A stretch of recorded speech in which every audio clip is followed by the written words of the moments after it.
Welcome back to another ATF mock draft. Today we have the Green Bay Packers, which, as you know, is my co-host Chase' favorite team.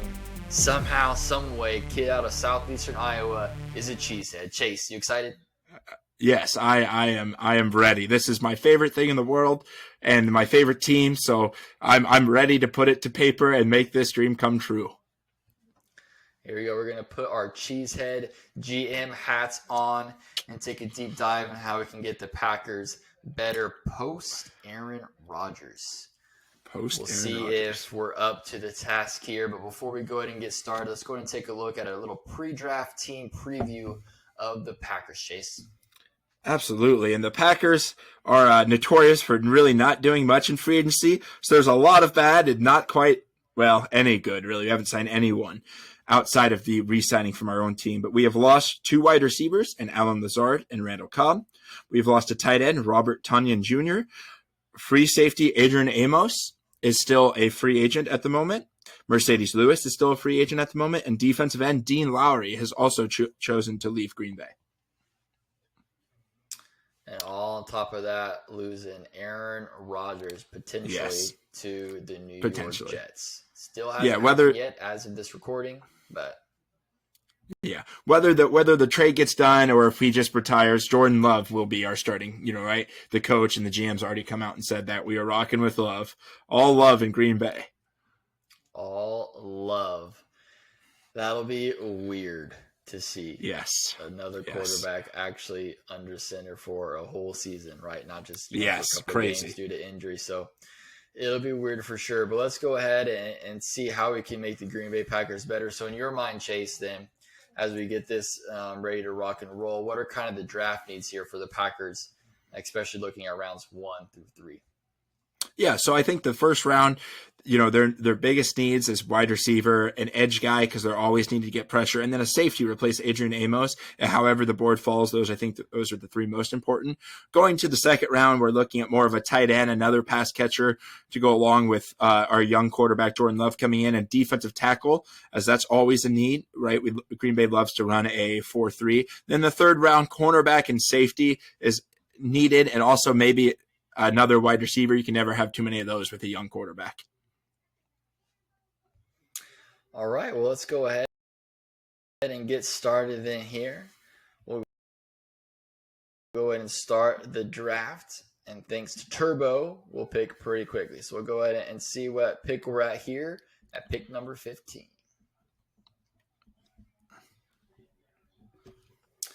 All righty, so this is how the board has fallen to us, Chase, here. So pick 15, our first pick here. What would you think is the main area of concern? Who should we target?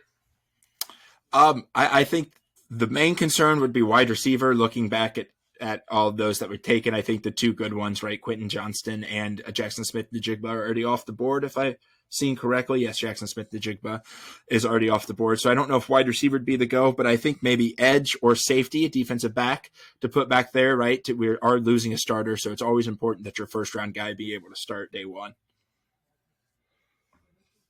All right, so we'll go ahead and take a look here. It'd be very uncharacteristic for the Packers to take a wide receiver here. Never did it once with Aaron Rodgers. It would be, honestly, I'm hoping they do because it would be the most hilarious thing ever. The fact that they would do that once Rodgers leaves.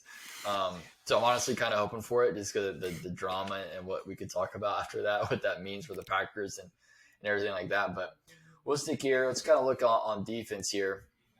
Kind of like what you said. Obviously, the fact that Brian Branch here was able to get here to the Packers, I think would be a steal if he's able to drop here to number 15. I'm very high on Brian Branch. Yes, I am too. Brian Branch is a very good ball player, and it fill a giant position of need in that backfield. Plays kind of similar to Amos already, so you wouldn't have to change your system around him. Put him back there with Jaheir and Rasul Douglas. That would be a very exciting backfield in Green Bay. Well, hey, it sounds like we're pretty much in agreement here on that pick. Should we just go ahead and draft him? Send Brian Branch to the frozen tundra? Absolutely.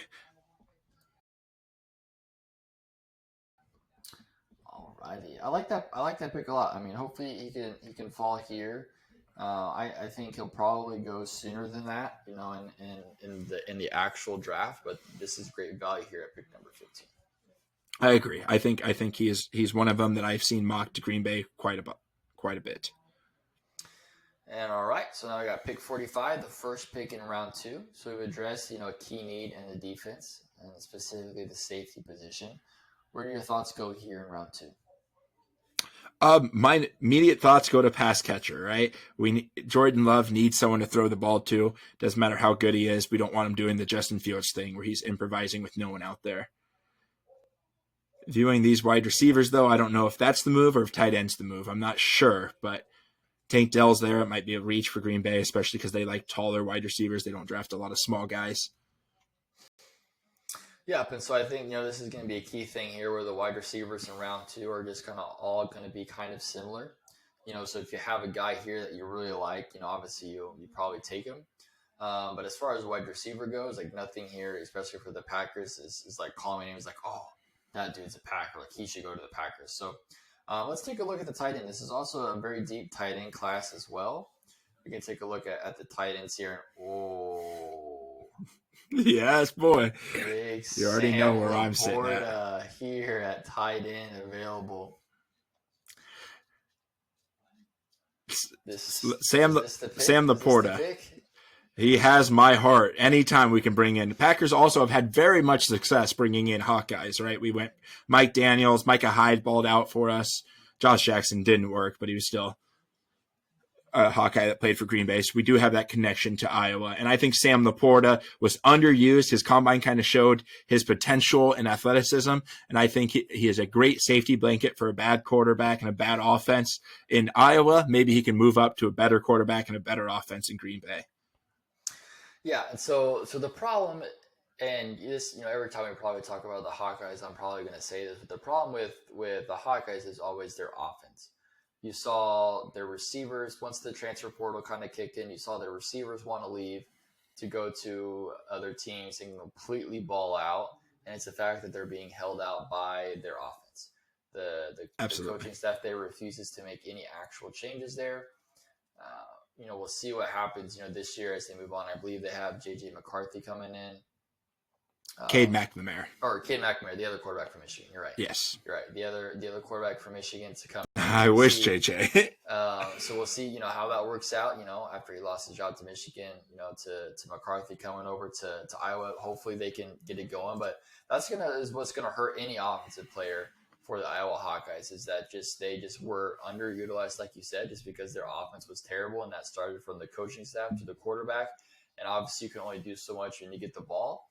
But I mean, when you look at Sam Laporta, when he got the ball, when he was able to get the ball, he 100% made the most of it. Absolutely. And he gets a lot of comparisons to George Kittle, kind of because he's a block heavy tight end that also has great yak, about the same build, tested almost similar at the combine. I see a lot of the Kittle in Laporta. Maybe not as dominant at the catch point, right? Kittle go up and moss you, but I think Laporta has more softer hands, and he is a better receiver, if that makes sense. Not as good as a ball grabber, but a better receiving threat than Kittle. I'm very high on Sam Laporta, and I would never complain about going from Iowa to Green Bay. That would be like a dream. I'd go nuts at the draft if this happened. So listen, we got to look at pass catching options. The second round, I think, historically is usually when Green Bay targets those players. Yes. If I'm not mistaken. And so obviously you have Darnell Washington here. That could be another good pick. But I think when we're looking at, I don't know, Sam Laporta just kind of feels like a Packer. Absolutely. I was going to say the only negative to that is Darnell Washington is very Mercedes Lewis, and Matt LaFleur loves Mercedes Lewis, our head coach. He's very useful in the offense. They like to run, right? They want that run heavy scheme with AJ Dillon. So Darnell Washington could be on the board here. I wouldn't pick him here personally. I would go Sam Laporta over Darnell, but I know that they kind of like having that option of passing it or just knocking people back with the offensive line. So I would go Laporta over Washington, but that's something the Packers could consider. It's just replacing Mercedes Lewis with a younger version of himself. Well, let's do it. As our resident Packers expert and true Packers fan, I say we go ahead and take your pick. We'll go Sam Laporta. Perfect. I'm going nuts. This is the best day in Green Bay history. Best day of your life. Yes. Alrighty, so here we have our last pick here in round 3. As round 3 here shapes up, looking at kind of the draft board where we're at, what kind of value at which position here are you targeting? I'm looking maybe an edge or a D tackle, maybe a defensive side, but also a wide receiver. But we just got a pass catcher, and Green Bay's notorious for not taking 2 pass catchers back to back with their picks. So this high, I guess they do it in the 5th, but. All right, yeah. So just looking here at edge rushers, we have Andre Carter II, who pre-combine was pretty high, post-combine not so much. Now, me personally, I was never on the Andre Carter train, so I'm not surprised by this. But this is kind of where it's fallen to us edge-wise. Chase, what are your thoughts here with some of these edge rushers available? Yeah, Andre Carter, he had a lot of hype going into this season. I watched a lot of his during the season, and just seeing that the guy is suffers from that Army, right? He's got that conditioning, that Army weight on him and not football weight, right? He's not explosive where he should be because he's also doing his boot camp and training and stuff like that. That's why he didn't perform so well at the combine. Isaiah McGuire is another guy that I kind of like. I don't know much about Carl Brooks, but drafting so kind of middle of the 3rd, there's probably value elsewhere, but I don't know how much the Packers would value any of these guys. Gotcha. So let's take a look maybe at some. We could also take a look at some interior defensive line here to see where we're at here with Moro Ojomo out of Texas. Anything here? Nothing really screams to me up here as far as interior defensive line goes. I was going to say I've done very little scouting on the interior defensive line, and a lot of these guys I'm not too high on. So nothing screams Packer pick. Nothing screams Packer pick. Just out of curiosity, let's take a look at wide receivers. So pretty much, I love Marvin Mims, but this is a little early for him. So the Marvin Mims, I mean, that could be a great pick. It's just, to me, stuff like here where I just think, in round 3 is a little too. I agree. Early. If we had an additional pick, I would feel more comfortable about it. But as far as these guys here, I think to where I'm at the point where I just nothing is screaming out to me receiver wise, and I think probably looking at edge rusher as being the best bet here. Especially kind of looking at the division, how the division is shaping up. You're getting, the other offensive, the other teams in the division are getting more talent on offense. Yes. I think the Packers have relied a lot on their offense in the past and not their defense. You can maybe, attest a little bit more to that, give your opinion on that, but I think it would be better to probably adjust to the defensive side of the ball. There's probably going to be some growing pains as Love takes the reins and moves forward, especially with kind of the lack of receivers that have plagued the Packers ever since Davante Adams left. Yeah. And like you said, the old adage is a good quarterback scores 28 to win a game. Aaron Rodgers scores 40. Our defense has been abysmal for a couple of years. We've slowly seen a turnaround, but and with I think we've had the last 11 of 16 first-round draft picks have been on the defensive side of the ball. Now, some of them aren't still with the team, and some of them were offensive players, obviously. But Green Bay spent a lot of first-round talent on that defense, and it's hopefully just starting to show. Right, we had a pretty weak defense, got in because of our defensive coordinator Joe Barry, kind of goofy in my opinion, but. Kind of shaped him up towards the end, and we kind of went on a mini tear there at the middle of the season. So definitely a defensive player here, though. I agree.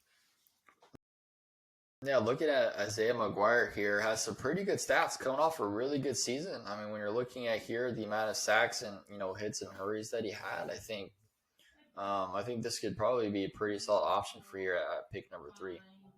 Yeah, and I wouldn't hate this option at all.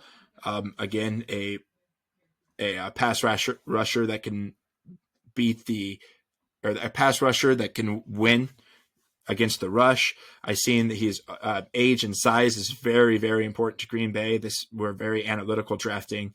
21-year-old, 6'4", Zay McGuire fits the Raz services. Scored a grade at the Pro Day, I think he did, or maybe Senior Bowl. I'm not sure where I seen that, but his Raz score was off the charts. I don't know much about old Karl Brooks. Yeah, let's take a look here. I mean, his stats are definitely better than Isaiah McKenzie's are here. When you look at overall grade of 93, when we're looking at pass rush and run defensive rate in the 90s, that's impressive. Yes. But I'm with you. Where I just Bowling Green, I just haven't really watched their games at all. And so to have a true informed opinion of Karl Brooks, I really wouldn't have. So what I do have obviously is his PFF stats to kind of look and kind of study what he has here. I mean, 12 sacks. I like that number. Yes. 49 hurries. That's an impressive number with a pass rate win rate of 23%, which is insane. Kind of liking this Karl Brooks guy. Just looking at here, I mean, obviously somebody I would definitely want to keep my eye on and look at better. But looking at here, Karl Brooks, big 6'4", 300 pounds. Karl Brooks, I'm liking you. Yes. Little older. Active hands, agility plus for DT. If he has an edge, play turn edge on guard. Short arms, but that's all right. A lot of people have short arms that perform. Max Crosby, that's why he fell in the draft. His arms were short. When we're looking at just those specific stats, I think when we're comparing the two, especially here in round 3, I would probably have to go Karl Brooks. I was going to say I do not mind selecting Karl Brooks after a brief up on those stats. That looked pretty explosive from that 300-pound 6'4" junior. Or I think he's senior, but the senior. Yeah, let's go ahead and do it. Let's take Karl Brooks. I mean, you get the final say here with our Packers draft. What do you say? I say pull the trigger. That's Karl Brooks. Let's do it. Grading the draft. Let's go ahead and see how we did. Alrighty, so Brian Branch, the safety. First pick off the board, A-. Sam Laporta, tight end out of Iowa, B+. Edge Karl Brooks out of Bowling Green. And our last pick in round 3, A- for an overall draft grade of A-. So let's go. Chase. As the Packers fan, so if you walked out of day 2 and this is what the Packers had done, how are you feeling? I'm feeling pretty good. I really like the Sam Laporta pick because of my own personal connections to Iowa City, but I really like that Brian Branch pick. I think he could potentially be one of those top 3 defensive players in this draft by overall, not necessarily his position. His position knocks him down a little bit. Safety's not as important. But when you're getting a guy like Karl Brooks with 12 sacks coming in the 3rd round, I can't complain at all.